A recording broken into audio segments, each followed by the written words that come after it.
Chapter 3, Section 8, we're looking at functions in more detail. A function is a correspondence where every member of the domain, and that's the x values, is matched with exactly one member of the range, that's the y values. And we can illustrate this using a mapping diagram.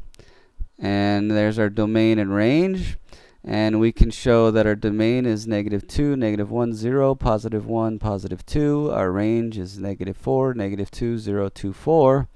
And by drawing the lines, we show that -2 is mapped only and uniquely to -4. -1 is mapped only to -2. 0 is mapped only to 0. 1 is mapped only to 2. 2 is mapped only to 4. So because each member of the domain is mapped to exactly one member of the range, we consider that a function. Quite often, when we refer to a function, we refer to the function by some kind of letter name. We either refer to the letter name as f, or g, or h, and there's two different notations for this. This is read f of x, so it's f, left parenthesis, x, right parenthesis. We read that as f of x is equal to 2x. And that represents a value of the function where x is our variable. Also, an alternate notation came about, and this is read f is the function that assigns x to 2x. So two different notations for the same thing. It's pretty much like saying y is equal to 2x, but two different notations to represent functions. So let's take a look at our first example here.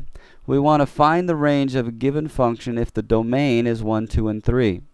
So another way to write this is to find f of 1, f of 2, and f of 3 for the following function. And the function is f of x is equal to x squared minus 5. Or the function f takes x and maps it to x squared minus 5. So let's take a look at this. And what I like to think of is I like to think of a machine on an assembly line. We're going to take 1, substitute 1 in for x. And the machine on this assembly line says take the number that comes in, square it, and subtract 5 from it, and then feed the result out the other side. So 1 squared is 1, minus 5 is -4. Let's find f of 2. So again, we're going to put it in our little machine. 2 squared is 4, minus 5, and then we get out -1.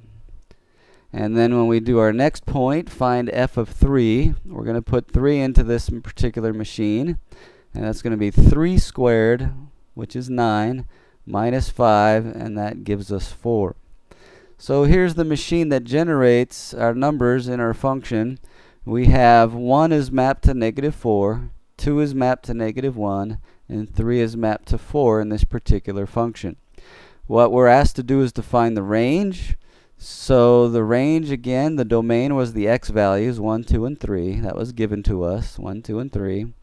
We substituted them in for x, and we got out -4, -1, and +4, and that was our range. All right, let's look at our next example. And in this case, we have two functions here. We have f of x is 3x minus 5. And g of x is 2x plus 4. We're asked to do two things. One, to find f of g of 2. And secondly, to find g of f of 2. Now, very similarly, just like machines on an assembly line and like our order of operations with parentheses, we're going to start at the inside and work our way out. So for part A, 2 is going to go into machine g, or function g, first. The result that comes out of that is going to go into function f next. So if we think of this as a little machine on an assembly line, there's actually two parts of the assembly line that needs to be completed.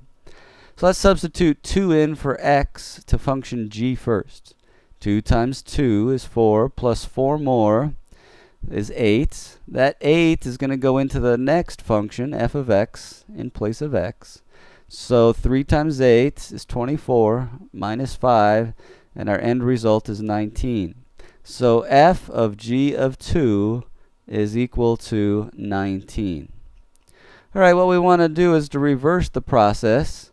We want to find out what g of f of 2 is. So we're going to substitute those in our little assembly line. But in this case, we're going to put 2 into the function f first. So 3 times 2 is 6, minus 5 is 1. The result that comes out of the function f is going to go into the function g. So 2 times 1 is 2, plus 4 more is 6. So we can say that g of f of 2 is equal to 6. In this particular case, we got a different number when we reversed the order of the functions. F of g of 2 is 19, g of f of 2 is 6. And that's not always the case, but it's a special case if they actually turn out to be the same. Let's look at example 3 and try to find the domain of this function. So the function f of x is x over x minus 5. Finding the domain is asking for the x values. Now x could pretty much be anything except we have a limiting factor here, the denominator.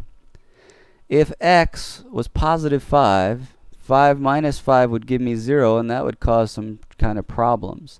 So since we have a fraction and there's a variable in the denominator, we want to find out what value of x would make the denominator equal to 0, and we want to restrict that and not allow that to happen.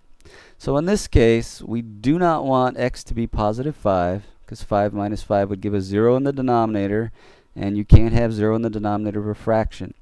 So in this case, x could be any number except for positive 5. So the way we write that is the domain is the set of all real numbers except x cannot equal positive 5. Alright, let's look at another example. Find the domain of f of x is equal to the square root of x. In this particular case, the domain, and here's another way to write it, here's kind of shorthand for what we just wrote up here. The domain is the set of all numbers x. This bar means such that there are certain conditions that x has to meet. And we already know this about square roots, that we cannot take the square root of a negative number. We can take the square root of 0, and we can take the square root of a positive number. So for this one, the domain is the set of all numbers x that meet the condition or such that x has to be greater than or equal to 0. So in this particular case, we cannot yet take the square root of a negative number in the real number system. So my domain is the set of all numbers x such that x is greater than or equal to 0. And there's a little bit closer look at functions.